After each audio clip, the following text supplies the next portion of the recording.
धसाली लाल अपना बेजी बुझाए लगता और पंकज सिंह के कहत कि हमार बेटी पे गाना गइले बा, हमार इज्जत बर्बाद होता। आ तोर जाति के लोग और झुनझुनावा हई नाम धर के कितना लड़की के नाम धर के गाना गावता तो वो ठीक करता। आ तूहू जितना लड़की के नाम लेके गइले बड़स वो ठीक करता। अब अपना पे पड़ा तो बुझाए लगल। समझ रहे हो धसाली लाल अपना माड़ो में कोई के गीत याद ना रहेला, दूसरा कोई के माड़ो में खूब गीत याद आवेला। धसाली लाल जब अपना पे पड़ल तो सब बुझाए लगल।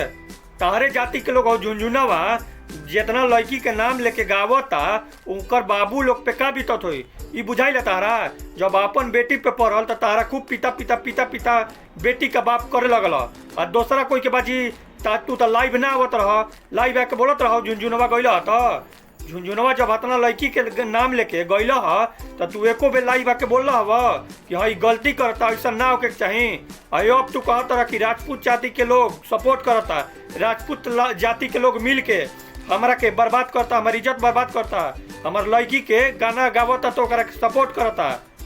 तू ठीक करता रह, अपना बेजी बुझाए लगल, दूसरा कोई के बेजी ना बुझात रहे।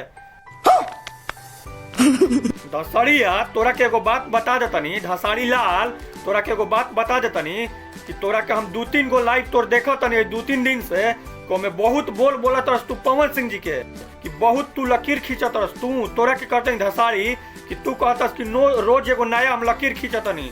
कौन लकीर खींचतस? मैं तो लकीरवा पवन सिंह के खींचल पे चलत रस आ कहतस कि रोज हम ट्रेंडिंगे में रहतनी, हई रहतनी, हऊ रहतनी। जाके यूट्यूब चेक कर और लकीर चेक कर कि के लकीर खींचले बा, केकरा पे तू चलतस। और तू कहतस कि पहले बेटा पैदा कर तो ज्यादा बताओ तनी कि ज्यादा बेटा पैदा करे के शौक बा तो हद में रह धसाड़ी लाल, बुझा गइल। तो तू बहुत ज्यादा लाइव में पवन सिंह जी के उल्टा पुल्टा बोलत रस। आदमी सब कोई के कुछ बर्दाश्त कर ली मगर पवन सिंह जी के बारे में उल्टा पुल्टा बोलबे तो कोई ना बर्दाश्त करी, बुझा गइल। तोरा पंकज सिंह से जौन करे के बात तू कर मगर लाइव में पवन सिंह जी के बोल मत बोल, बुझा गइल।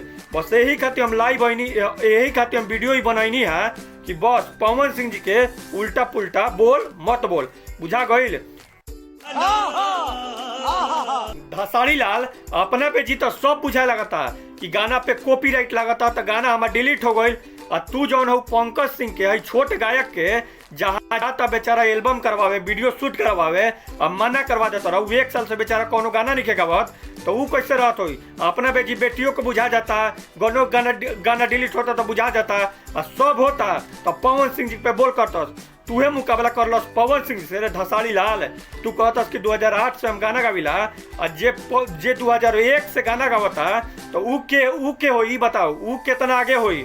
तू तो 2008 से गावत तो तोरा इतना घमंड बा और जे 2001 से गावता पवन सिंह।